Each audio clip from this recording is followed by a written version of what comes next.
The Idries Shah Foundation podcast. Practical psychology for today. Featuring the works of Idries Shah, narrated by David Ault.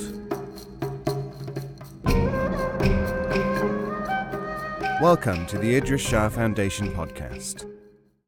In this edition of the podcast, we will hear selections from The Subtleties of the Inimitable Mulla Nasrudin by Idries Shah.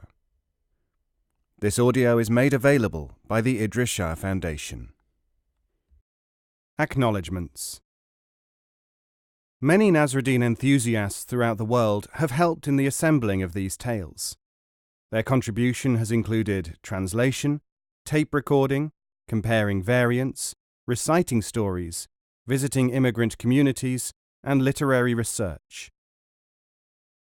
I wish to thank all of them.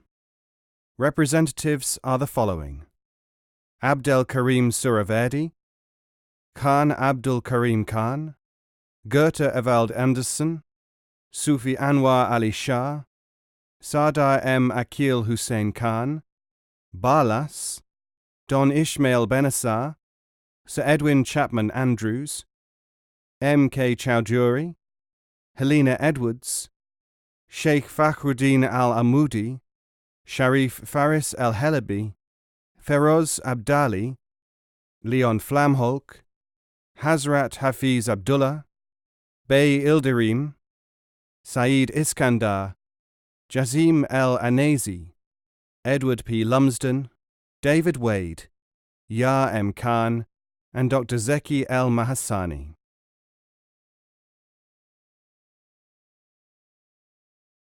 Diversion. Nasrudin went to see a football match. 20,000 spectators were milling around. A man who was trying to buy a ticket from a tout turned to Nasrudin and said, "I am going crazy. There are far too many people here." "You should have been here last week," said Nasrudin. "What? Was it worse?" "No, better. There wasn't a soul to be seen. No match that day." The Marsh. One day Nasrudin was walking to town when he saw some woods by the road. "I wonder why people don't go that way as a shortcut to the town," he mused. He decided to try. Halfway across, his foot went into a marsh and his shoe came off and was sucked under. "All right," he said to the mud. "I know why now. Give me back my shoe." The mud said nothing.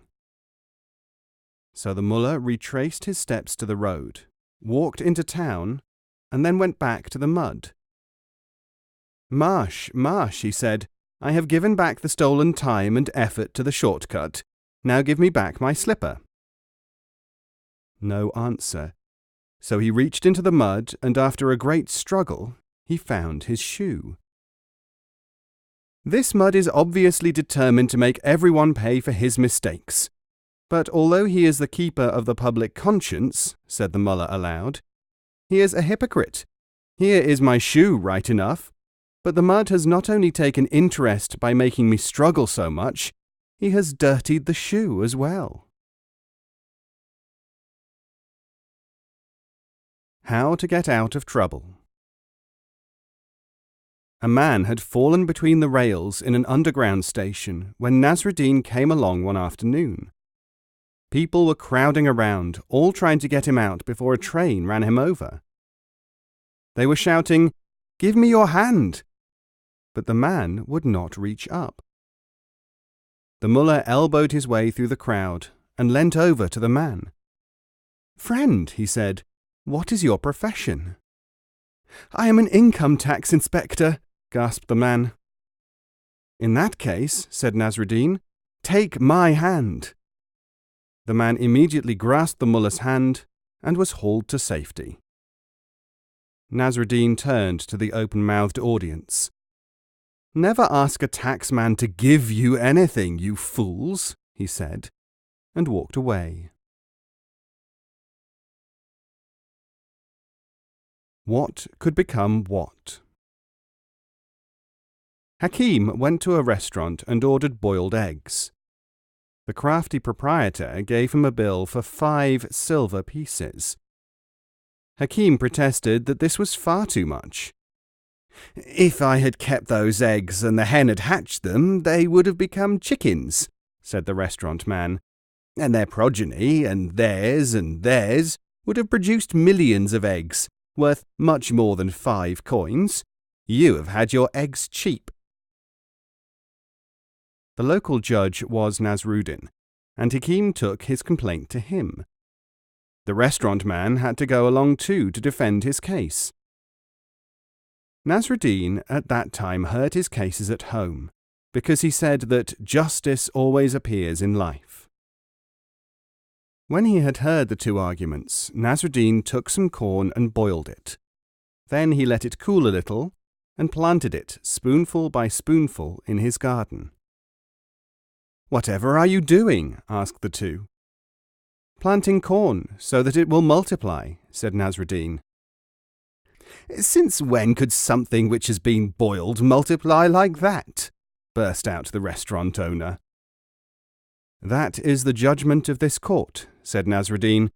"Good day to you both." Large and small.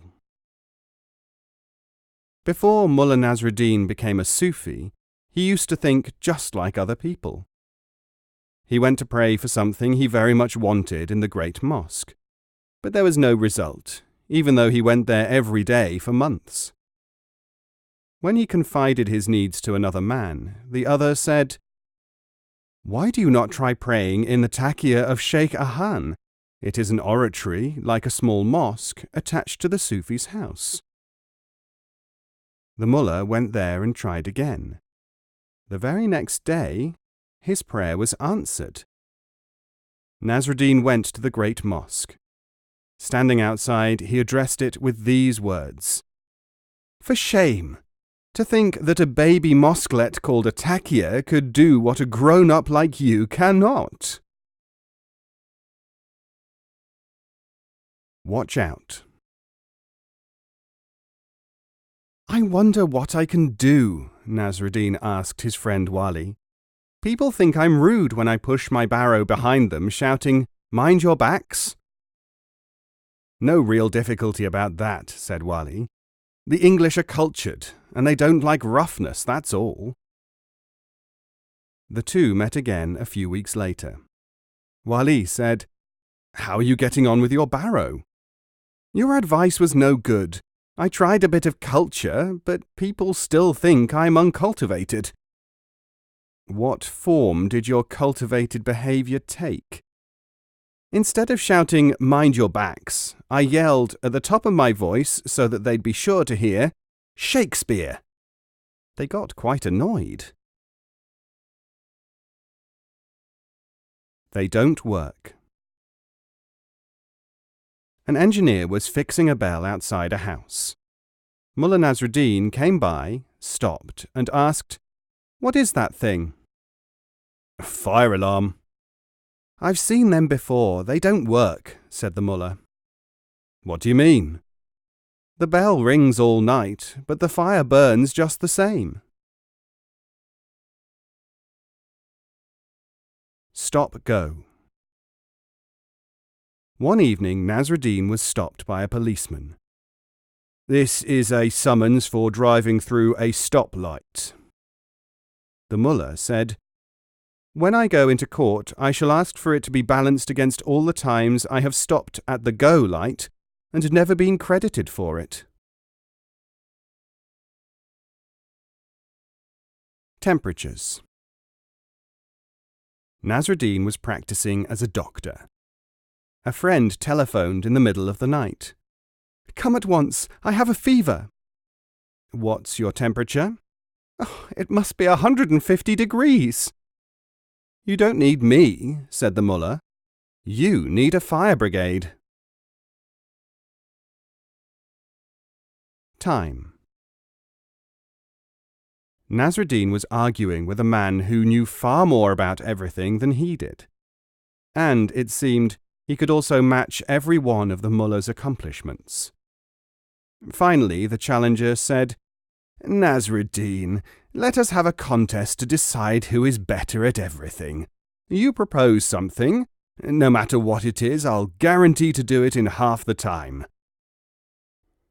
"Accepted," said Nasrudin, "and until it is decided by these witnesses here, will be considered evenly matched.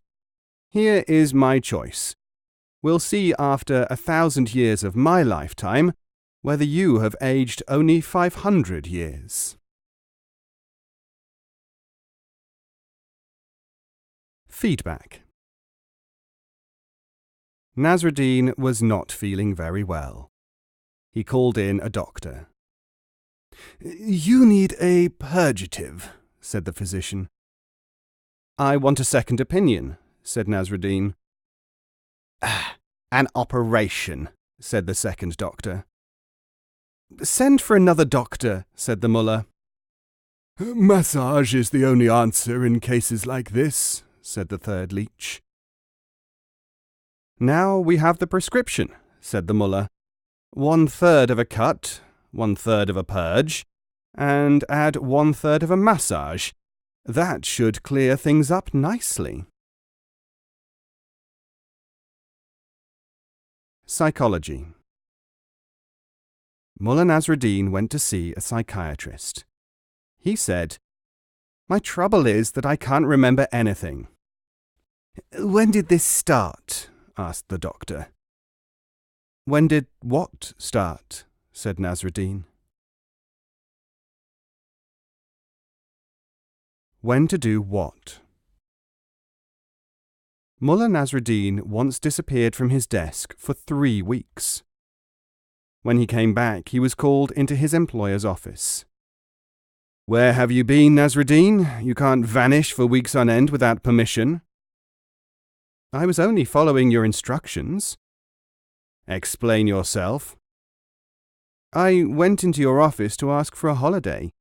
You weren't there, but I saw the notice on your desk. Do it now. And so I did." The Speed Traveller. Nasrudin married a widow. 5 days afterwards, she gave birth to a son. The mullah went out at once and started to buy school equipment. People asked, "Why are you buying all these things?"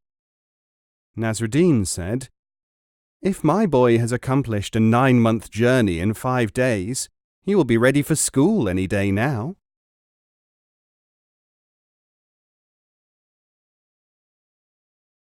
It depends how you look at it. Trotting along on his donkey, Mulla Nasrudin was trying to eat some mulberry flower. But each time he tried to empty some out of the bag into his mouth, the wind blew it away. A passing farmer called out, "What are you doing, Mullah?" "At this rate," said Nasrudin, "I'm not doing anything at all." Warning. Nasrudin entered the land of fools. "O people," he cried, "sin and evil are hateful." He did the same thing every day for some weeks. One day, as he was about to start his lecture, he saw a group of Foolslanders standing with folded arms. "What are you doing?" "We have just decided what to do about all this sin and evil you've been talking about all the time." "So you have decided to shun it?" "No, we have decided to shun you."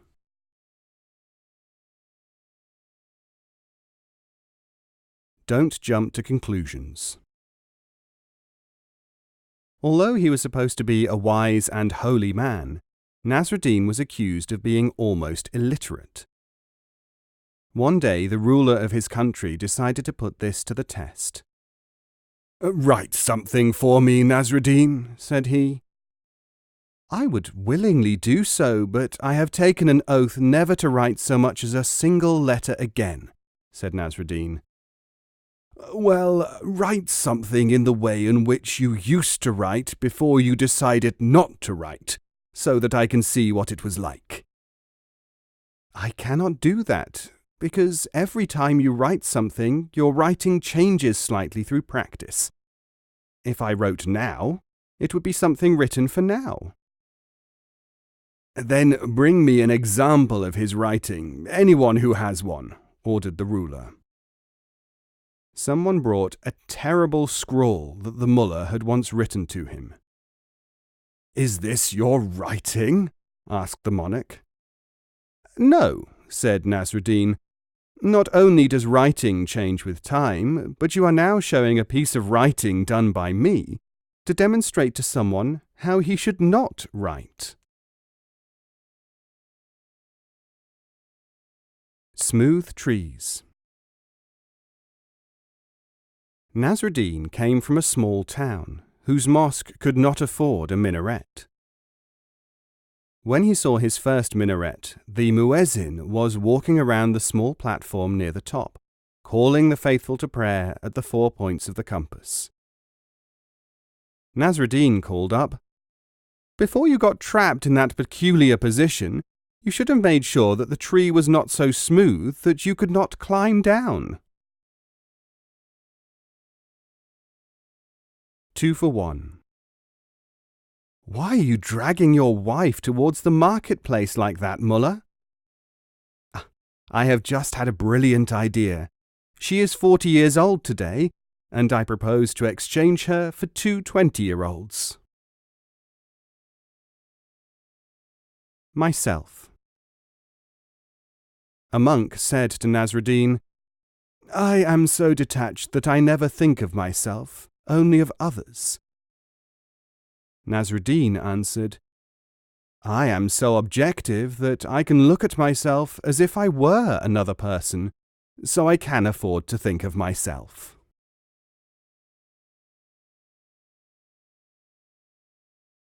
One man's meat. Nasrudin came home from a carnival in a terrible state, his Arab fancy dress ripped to ribbons. "Mullah," said a friend who was waiting for him, "you look as if you've been beaten up." "I have indeed."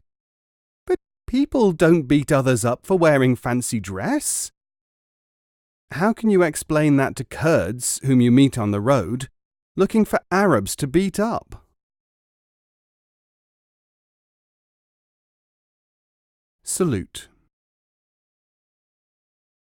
Nasrudin was passing through the land of fools one day on donkeyback. On the road he passed 2 local worthies plodding along on foot. "Good morning," said the mullah. "I wonder why he spoke to me and not to you," one of the fools said to the other. "You idiot! It's me that he spoke to, not you." Soon they were scuffling on the ground. But then it struck them both at once that they could run after Nasrudin and ask him to settle the question. They jumped up and scampered after him. When they finally caught him up, they shouted together, "Which of us were you saying good morning to?" The mullah said, "The greater of the 2 fools." "That's definitely me," said the first fool. "Nonsense, it's obviously me," said the other. Nasrudin left them struggling in the dust. The clock. The mullah's clock was always wrong. "Can't you do something about that clock, mullah?" someone asked him. "What?" "Well, it is never right. Anything would be an improvement on that." The mullah hit it with a hammer. It stopped. "You are right, you know," he said. "This really is an improvement." "I did not mean literally anything. How can it be better now than it was before?" "Well, you see, before I stopped it, it was never right. Now it is right twice a day, isn't it?" Moral: it is better to be right sometimes than never to be right at all. Not a good pupil. One day, Mulla Nasrudin found a tortoise. He tied it to his belt and continued his work in the fields. The tortoise started to struggle. The mullah held it up and asked, "What's the matter? Don't you want to learn how to plough?" Ethological reflection. Why, mullah, don't you spend some time practicing higher forms of thought in order to improve yourself? For the same reason that lions don't catch fish. Oh, you mean that you are not equipped for it? No, I only mean that I haven't got around to it yet. Quality and quantity. Nasrudin was taking a donkey load of grapes to market. Groups of small children kept begging grapes, but he only gave them a very small handful each. "You are mean, Nasrudin," they shouted. "Not at all," said the mullah. "I am doing this to illustrate the silliness of children. All these grapes taste the same. Once you have had some, you know what all the rest are like. So it doesn't matter whether you have many or just a few."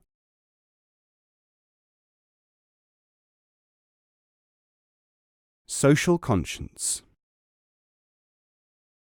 Someone told Mulla Nasrudin that he should be as concerned about the welfare of others as he was about his own. Accordingly, the next time he swallowed a mouthful of hot soup, he rushed out into the village street, crying, "Beware! Beware! My stomach is on fire!"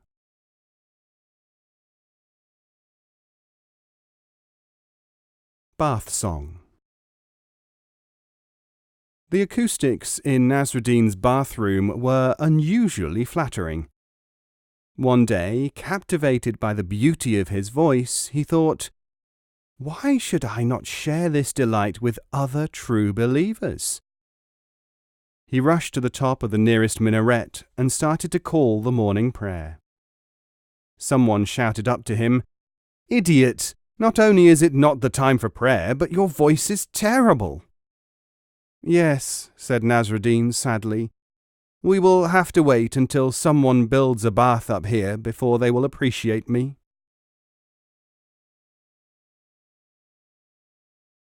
Wife, thief, and donkey. The mullah was tired of feeding his donkey. He asked his wife to do it, but she refused, and it all ended with a dispute in which they decided that whoever spoke first would feed the donkey. The mullah sat down stoically in a corner. His wife was soon bored and went to visit the neighbours. As supper time approached, she sent a boy with a bowl of soup for the mullah. In the meantime, a thief broke into the silent Nasrudin household. He stole everything he could see. As the mullah was sitting immobile and speechless, he even took the hat from his head. Then he left. Shortly afterwards, the boy with the soup arrived. Nasrudin tried to explain with gestures that a thief had been there, but all the boy could see was that he kept pointing agitatedly at his head, from which the hat had been removed. Taking the gesture as an order, the boy poured the soup on the mullah's head and went back to report the strange circumstances to the mullah's wife. She hurried home. Seeing all the doors open and the cupboards empty, she started to curse Nasrudin. Nasrudin said, "Now go and feed the donkey, and look well at what you have achieved through your stubbornness."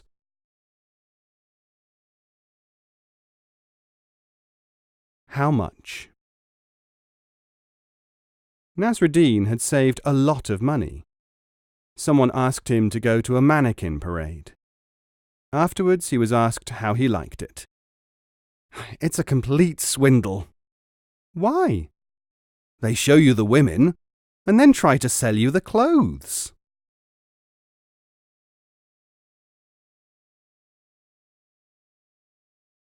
The election meeting. It was before the elections. The town had invited all the candidates to address the citizens in the city hall.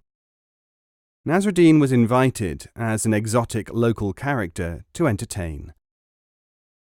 When all 3 candidates had spoken, the mullah mounted the platform and said, "I have come here to offer you my own special recipe. Make a note of this and try it on yourselves." He went on to say that certain quantities of honey, garlic, and fish were to be boiled together and then eaten. Quite a number of people tried the recipe. The taste was horrible. Several of them stormed Nasrudin's house, wanting to know what he meant by such a trick.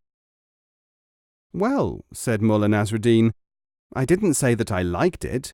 In fact, I had not tried it on myself. But it seemed such a good idea to me, I wanted to see whether it would work. That's what election candidates do, isn't it?"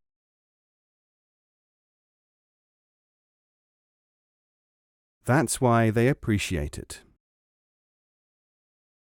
"Never give people anything they ask for until at least a day has passed," said the mullah. "Why not, Nasrudin?" "Experience shows that they only appreciate something when they have had the opportunity of doubting whether they will get it or not."